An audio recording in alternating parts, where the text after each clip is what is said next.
Tengan todos muy buenos días. Hoy es viernes 7. Como todos los días le doy gracias a Dios porque me permite estar con todos ustedes. A ustedes gracias siempre por la sintonía con la que apoyan el programa. Una bendición temprana. Dios los bendiga a todos. Absolutamente a todos. Hoy es 7-7. Hoy es el mes 7 y el día 7. Total que tienen que ser buenos augurios para todos nosotros. Bueno, quiero darle las gracias, comenzando el programa, a todos los ciudadanos que se dieron cita ayer en la Asamblea de Vecinos en el Parque Garviras. De verdad, muy, pero muy agradecidos con todos, agradecidos con las personas que asistieron después a las 7 de la noche en la urbanización Las Acacias. De verdad, muy agradecidos nuevamente con su participación y las personas que estuvieron en la Asamblea de Ciudadanos en los edificios al lado del Barata. De verdad que muy agradecido con todos, una excelente participación, el interés del venezolano por salir de esta tragedia, esta angustia en la que estamos viviendo, esta zozobra permanente a la que nos tiene sometidos el gobierno. De verdad que a todos, de verdad, muchas gracias. Bueno, quiero recordarles y establecer el compromiso. Necesito que me acompañen este domingo a las 10 de la mañana. Este domingo 9 a las 10 de la mañana necesito que me acompañen. Les pido que por favor estén en esa asamblea de ciudadanos. Esa será una gran asamblea de ciudadanos por Venezuela, activándonos por la libertad. Nuestra consigna, oración y calle. En esa asamblea de ciudadanos estaremos junto a Javier Tarazona, estaremos impartiendo las últimas informaciones que hay sobre los temas del plebiscito, sobre los temas de la organización, sobre los temas de los distintos tópicos que tienen que ver con la creación de los voluntariados, de los comités de defensa de la democracia. Allí también nos acompañará el coordinador de el Frente por la Defensa de la Constitución, Nelson Chacín. Nos acompañará Beatriz Mora, quien es la coordinadora de la Mesa de la Unidad Democrática. Y por supuesto, vamos a estar junto a Javier Tarazona dando toda esta serie de explicaciones, presentando videos. De verdad, va a ser una jornada bien interesante. Los invito a todos, por favor, para que nos acompañen. Bueno, vamos a comenzar el programa hablando de si es posible superar la situación económica que nosotros vivimos actualmente con la Constitución bolivariana o si es necesario cambiar la Constitución. Para ello, nada mejor que hablar de la Constitución actual, porque yo soy de los que cree que la Conferencia Episcopal tiene razón. La Conferencia Episcopal, los obispos tienen razón cuando dicen no hay que cambiar la Constitución, lo que hay es que cumplir la que existe. Y yo le digo con frecuencia a los estudiantes míos en la universidad que esta Constitución bolivariana tiene los fundamentos económicos de la Constitución alemana. Vale decir, esta es una economía social de mercado. La diferencia es que en Alemania nadie está haciendo cola para comprar alimentos y en Venezuela sí. De tal manera entonces que vamos a revisar algunos aspectos de esta Constitución bolivariana para que vea que de esta crisis se sale con esta Constitución y que llegamos a la crisis porque se incumple la Constitución.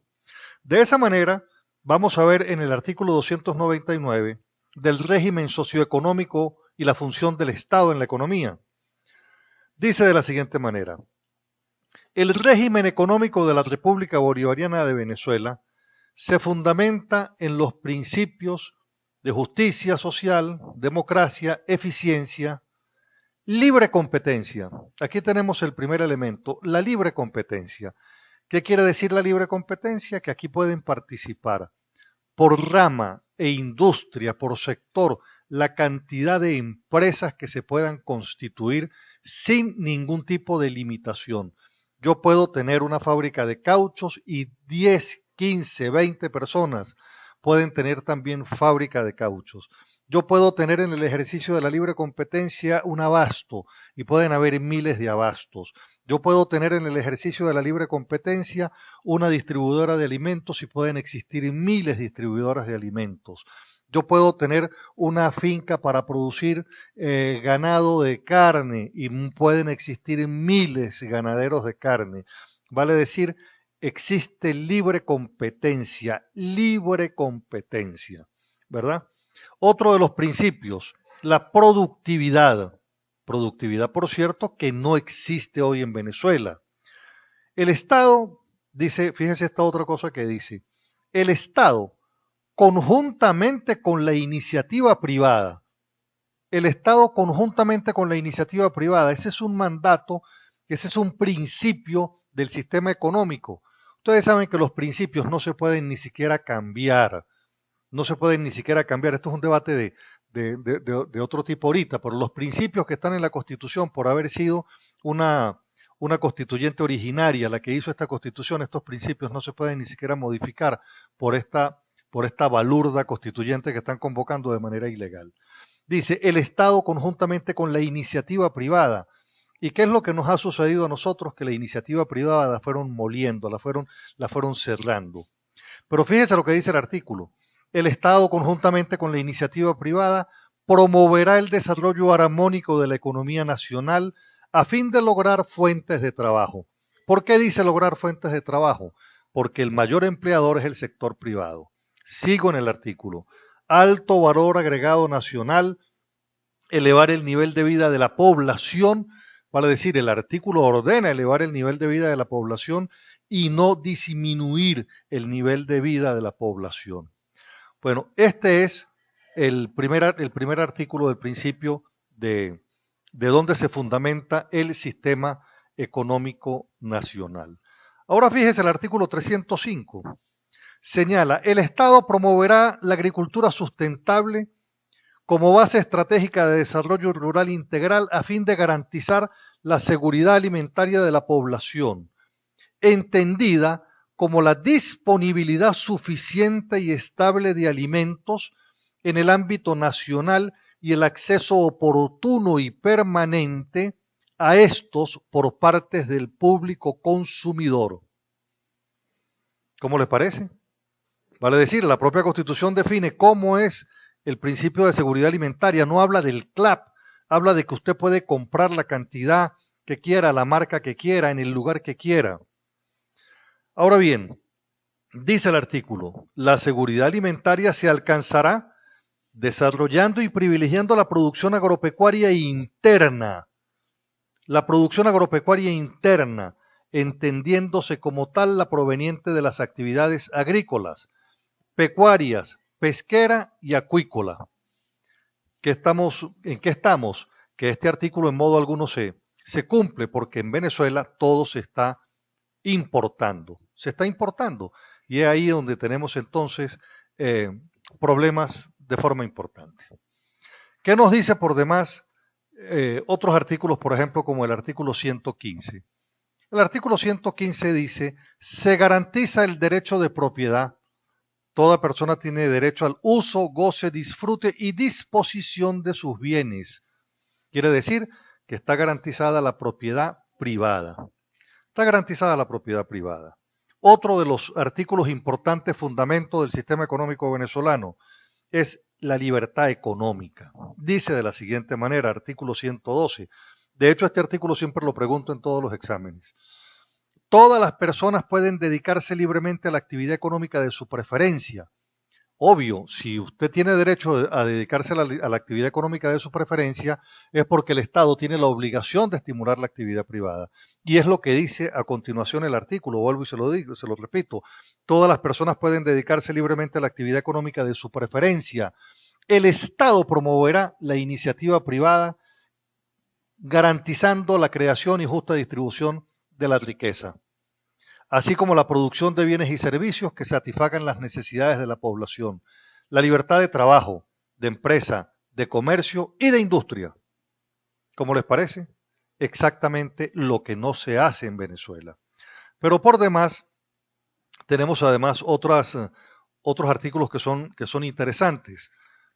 Por ejemplo, el tema del salario, porque nos está refiriendo que los venezolanos tenemos derecho a un salario que nos permita el crecimiento de la familia en el fundamento que tiene que ver con con la dignificación de la familia, que tiene que ver con los bienes materiales, los bienes culturales, vale decir, tiene que existir entonces un salario que sea digno. Fíjese, el artículo 91. Todo trabajador o trabajadora tiene derecho a un salario suficiente que le permita vivir con dignidad, cubrir para sí y su familia las necesidades básicas materiales, sociales, intelectuales. ¿Y para qué nos alcanza hoy el salario? Para medio comer. ¿Qué dice el artículo? El artículo por demás dice que el salario es inembargable, se pagará periódica y oportunamente en moneda de curso legal, salvo una excepción de obligación alimentaria de conformidad con la ley. Pero está señalando, ¿verdad?, que el derecho al salario tiene que ser suficiente para vivir con dignidad. Bueno, ahí tenemos nosotros entonces unos elementos que nos permiten señalar que tenemos unos derechos que no están siendo cumplidos por el actual gobierno y de ahí deriva entonces la inmensa crisis por la que atravesamos todos los venezolanos. Visto esto, queda claro que con esta constitución, si se hubiese cumplido, no estuviésemos en la circunstancia en la que estamos hoy. La crisis es inducida para obligar al Venezuela a depender en el esquema del racionamiento de este primitivismo al que nos están sometiendo, de que sea el CLAC y una persona de la VC la que diga si usted le dan alimentos o no le dan alimentos, o si usted puede comprar o no comprar lo que venga en esa bolsa indistintamente de lo que venga. Eso es así. Entonces, si aquí el gobierno cumpliera la Constitución, no estaríamos en la situación que estamos hoy, no existiría protesta, aquí todo el mundo viviría en paz. Bueno, voy a plantearles ahora el tema concreto de nuestro problema de gasolina, porque el gobierno siempre va maquillando y va maquillando y va maquillando la verdad del tema del combustible. Ahora bien, ¿qué es lo que pasa en Venezuela? La escasez de combustible se va agravando. Esa es la gran verdad, se va agravando. Las refinerías están operando a un 40% de su capacidad y la importación, que ya es del 70%, es insuficiente. Debo decirles por demás que esto es parte del plan de dominación, este es el plan de doblegar, este es el plan de hacer de la escasez en todo, el plan para mantenerlo a usted totalmente doblegado. Imagínese usted un país donde no existen productos de primera necesidad, no hay medicamentos, todo en Venezuela es escaso. Sería ilógico que la gasolina fuera abundante, eso no tendría sentido en el modelo que se está imponiendo. Venezuela tiene, fíjese usted, y esto es importante que lo tenga en la mesa de su análisis. Venezuela es un país petrolero. Venezuela tiene 18 refinerías en el mundo. 18 refinerías en el mundo y tiene 6 en el territorio venezolano. Tiene por demás PDVSA, dificultades financieras para importar suficiente gasolina para cubrir el mercado interno. ¿Cuál es el déficit? El déficit de suministro de barriles diarios se ubica en 75.000 a 125.000 litros de gasolina diarios. Y si hablamos de diésel, el déficit es de 80.000 y 90.000 barriles. Si las refinerías están operando solo a un 40% de su capacidad, es por lo que la producción de combustible es insuficiente. No cumple con las especificaciones técnicas ambientales requeridas para ser vendida en el mercado nacional, por lo que PDVSA se ve obligado a importar gasolina para cubrir la demanda. Venezuela, la demanda total por día de gasolina y diésel es de 225.000 de gasolina y 170.000 de diésel eh, diarios. Diarios. No tiene para cubrir los inventarios. Y entonces, ¿qué hace el gobierno? El gobierno empieza a rotar la asignación de combustible.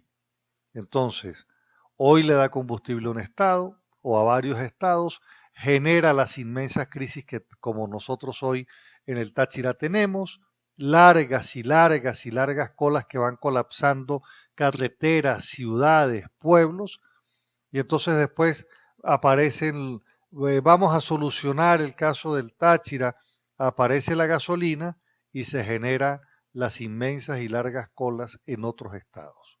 Vale decir, lo cierto es que Venezuela no tiene cómo cubrir la asignación de combustible para todo el país. Le dan prioridad permanentemente a Caracas. Caracas para el gobierno no debe tener ningún tipo de falla y es entonces eh, lo que nosotros encontramos que Caracas siempre tiene gasolina. ¿Qué está pasando entonces? Bueno, lo que ya les acabo de explicar. No existe posibilidad. Venezuela operan las refinerías a un 40% de su capacidad y ya la importación se hace insuficiente. Yo diría, por demás, que no solamente el tema de la importación, es que el gobierno tampoco tiene cómo sacar más dólares. Pero eso está dentro del proceso, vale decir. El comunismo siempre se ha planteado, cuando llega a un país, acabar todas las fuentes de riqueza, todas, las agotan, las quiebran, para que no exista posibilidad de retorno a los modelos de los cuales el comunismo los saca. Bueno, otra información que quiero plantearle tiene que ver entonces cómo logra Venezuela los votos en la Organización de Estados Americanos. Entonces resulta que Cuba, Nicaragua y Jamaica se llevan la mayor tajada de los dólares de Venezuela. Tres países se llevan la mayor cuota de divisas de Venezuela: Cuba, Nicaragua y Jamaica. Sin embargo, la isla más pequeña del hemisferio, San Cristóbal y Nieves, han recibido más dinero de lo que recibe en ingresos anuales. Esta información viene de una importante empresa financiera, Bunge, y destaca en su informe que las inversiones que ha realizado PDVSA en los países miembros de Petrocaribe asciende a 20.000 millones de dólares. 20.000 millones de dólares es lo que ha desembolsado Venezuela en inversiones en estas islas. Fundamentalmente a proyectos de almacenamiento y distribución de crudo, además de plantas de refinación y centros de generación eléctrica. De esos 20.000 millones que ha invertido PDVSA, Cuba se lleva el primer lugar con 13.000 millones, vale decir el 69%. Después le sigue Nicaragua con 4.220 millones y luego le sigue Jamaica con 1.325 millones respectivamente, mientras que los restantes 496 millones se encuentran distribuidos en los otros miembros. En cuanto a los proyectos de almacenamiento y distribución de crudo, el gobierno de Venezuela ha invertido 493 millones en Nicaragua, 116 millones en El Salvador. Mientras que Nicaragua y Haití han sido beneficiados con las inversiones de Venezuela en infraestructura del sistema eléctrico con 262 millones, se le ha hecho inversión a Haití con 74 millones de dólares. En su informe, el Banco de Inversión Torino Capital ofrece un análisis sobre las cuentas por cobrar de Venezuela a los países de la región a través de los acuerdos de cooperación energética. Según su estimación, los países integrantes del convenio petrolero aún le deben a Venezuela 7.000 millones por envíos de crudo a ser cancelado a largo plazo a una tasa de interés entre el 1 y el 2%. Estamos hablando entonces que cuando se hace esta estimación a valor de mercado, estos préstamos pendientes ascienden a 3.800 millones de dólares. El mayor deudor es Nicaragua, mientras que cuentas por pagar tiene Haití, El Salvador, Guyana, etcétera, etcétera, etcétera. Un dato curioso, que es el caso de la isla de San Cristóbal y Nieves, en donde Venezuela desarrolla, para que usted vea que el gobierno tiene prioridades en protegerse internacionalmente de lo que ellos hacen en Venezuela. Fíjese este dato que le estoy dando. Como dato curioso, resalta el financiamiento recibido por San Cristóbal y Nieves, en donde Venezuela desarrolla 64 proyectos y que de acuerdo a las informaciones totalizan 92 millones de dólares por acuerdos energéticos. Esta isla de 261 kilómetros cuadrados de extensión, con una población de 54.961 habitantes, obtiene ingresos por el orden de 64 millones de dólares. Entonces, por eso es que usted encuentra que estos países votan a favor de Venezuela en la Organización de Estados Americanos. Se estima que los 5 países que votaron en contra de Venezuela, que votaron en favor de Venezuela, no en contra, en favor de Venezuela, son los más grandes deudores de Venezuela, paradójicamente. Todos los países que reciben subsidio de Venezuela apoyaron a Venezuela, indistintamente de la situación por la que estamos atravesando los venezolanos. Ahí tiene entonces usted la cuenta concreta de qué es lo que pasa con la Organización de Estados Americanos, o no qué pasa con la organización, qué pasa con los países, estos países, estas islas chiquitas. Ahí tiene usted entonces cuánto es lo que Venezuela invierte, cuántos son los proyectos que los desarrolla en favor para mantener en esos países el voto con Venezuela y por supuesto los venezolanos que no tengamos luz. Monseñor Ovidio Pérez Morales ha escrito un artículo bien interesante, habla del 333 contra el 666, señalando por supuesto que el artículo 333 es la autodefensa del venezolano en favor de la Constitución, pero el 666 tiene una connotación diferente porque se encuentra en el último libro de la Biblia, el Apocalipsis, que en el capítulo 13, versículo 18 dice: aquí está la sabiduría, que el inteligente calcule la cifra de la bestia, pues es la cifra de un hombre. Su cifra es 666. Suele citarse este, este texto, la identificación del 666, porque el capítulo 13 habla de la bestia que exige la adoración a la imagen de otra que la antecedió y hace que todos, pequeños, grandes, ricos, pobres, libres, esclavos, se hagan una marca en la mano derecha o en la frente y que nadie pueda comprar nada ni vender, sino el que lleve la marca con el nombre de la bestia y con la cifra de su nombre.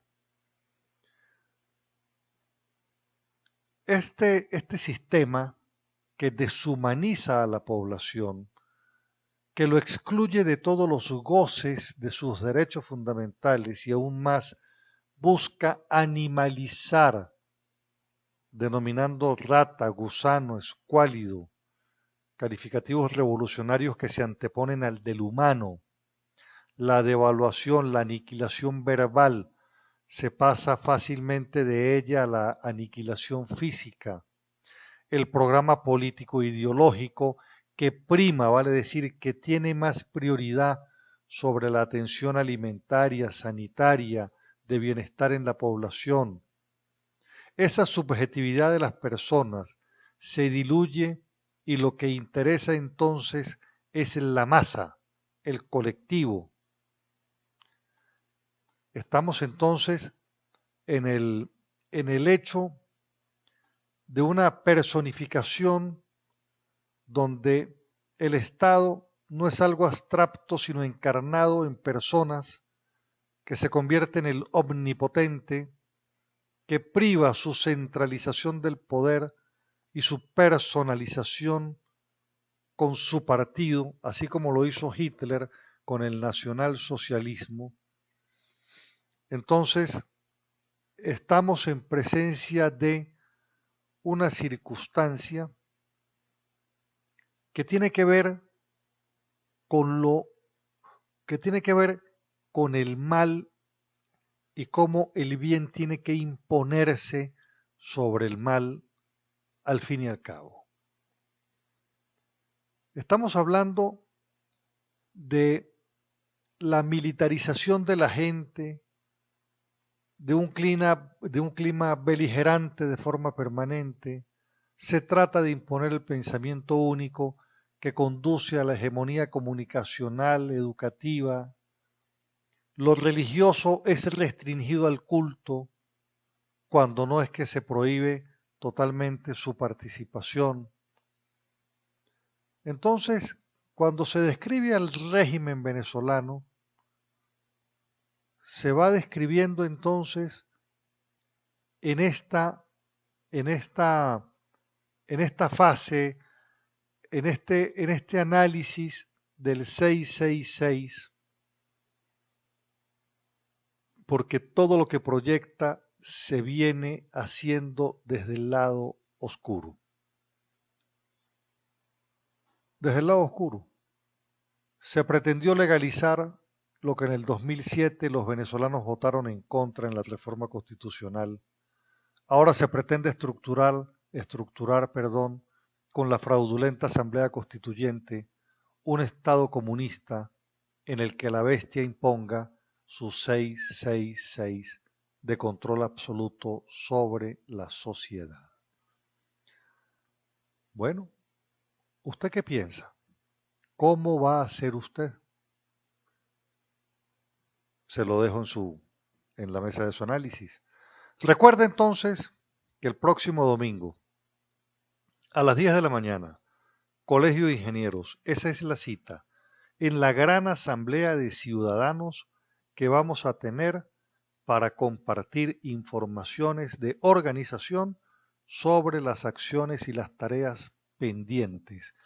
Recuerde que nuestro lema es oración y calle, y nosotros de conformidad con ello, con el 350, de conformidad con lo que se ha planteado de la desobediencia abierta, tenemos que establecer el mecanismo estratégico que nos permita avanzar para frenar, para eliminar la posibilidad de la implantación del modelo comunista en Venezuela y con ello que se imponga a la sociedad venezolana desde el lado oscuro todo el peso de lo que impone el comunismo sobre la sociedad.